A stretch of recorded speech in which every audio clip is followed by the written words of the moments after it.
সুদীপা আদিত্যের অবস্থা খারাপ দেখে সঙ্গে সঙ্গে তাকে হসপিটালে ভর্তি করে। আর আদিত্যের ট্রিটমেন্ট চলাকালীন সুদীপা পাগলের মতন করতে থাকে। এরপর যখন আদিত্যের জ্ঞান ফিরে, সুদীপার সকল কথা ডাক্তারের কাছে জানতে পেরে সুদীপার ভালোবাসা বুঝতে পারে আদিত্য। আর আদিত্য সুদীপাকে নিজে থেকেই বলে ওঠে, সুদীপা, আমি আপনার সঙ্গে নতুন করে শুরু করতে চাই। কথাটা শুনে সুদীপা অবাক দৃষ্টিতে আদিত্যের দিকে তাকিয়ে থাকে। এই এপিসোডটি পেতে লাইক দিয়ে সম্পূর্ণ ভিডিও দেখতে থাকুন। সুদীপা আদিত্যকে খোঁজার জন্য সঙ্গে সঙ্গেই থানায় গিয়ে আদিত্যের খোঁজ করলে সেখানকার পুলিশরা বলে ওঠে, আমরা তো জানি না, কাল রাত থেকে তো স্যার এখানে আসেনি। তখনই আরেকজন পুলিশ এসে বলে ওঠে, বড় স্যারের সঙ্গে কথা বলে স্যার নর্থ বেঙ্গলে থানায় জয়েন করতে সেখানে চলে গেছে। আর সেই নর্থ বেঙ্গলের জায়গাটা খুব খারাপ, যে কোনো সময় যে কোনো কিছু হয়ে যেতে পারে।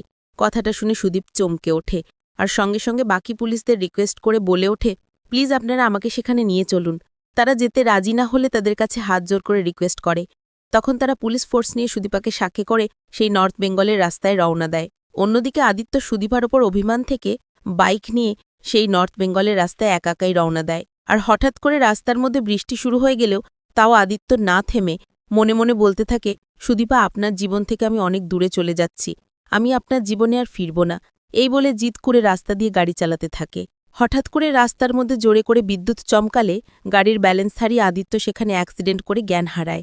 অন্যদিকে সুদীপা পুলিশ ফোর্স নিয়ে সেই রাস্তা দিয়ে যেতে লাগলে হঠাৎ করে সুদীপার চোখ পড়ে রাস্তার পাশে পড়ে থাকা বাইকটার দিকে। বাইকটাকে দেখেই সুদীপা চমকে ওঠে আর মনে মনে বলতে থাকে, এটা তো মিস্টার চৌধুরীর বাইক। সঙ্গে সঙ্গেই পুলিশদের গাড়ি থামাতে বলে সুদীপা। গাড়ি থেকে নেমে দৌড়ে আদিত্যের কাছে ছুটে যায়।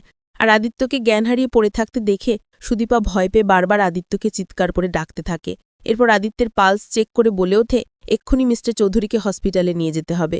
সঙ্গে সঙ্গে বাকি পুলিশ ফোর্সরা আদিত্যকে জিপে তোলে আর সুদীপা নিজেই আদিত্যকে হসপিটালে নিয়ে যায়।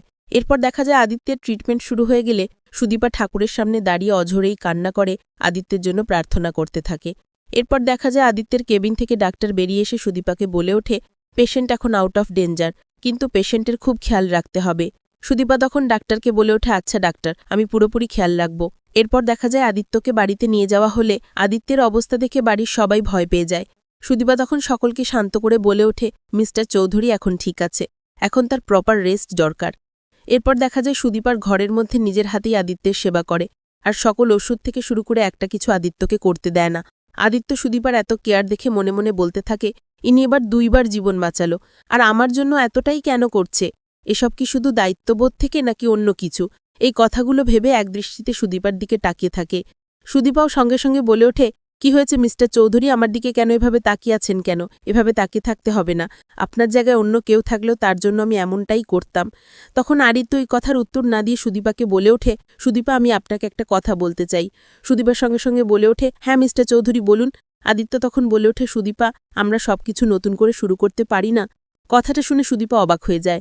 তা ভিউয়ার্স, আপনারা তো এটাই চান যাতে সুদীপা এবং আদিত্য এক হয়ে যায়, তাই না? আপনাদের মতামত আমাদের কমেন্টে জানান। ধন্যবাদ।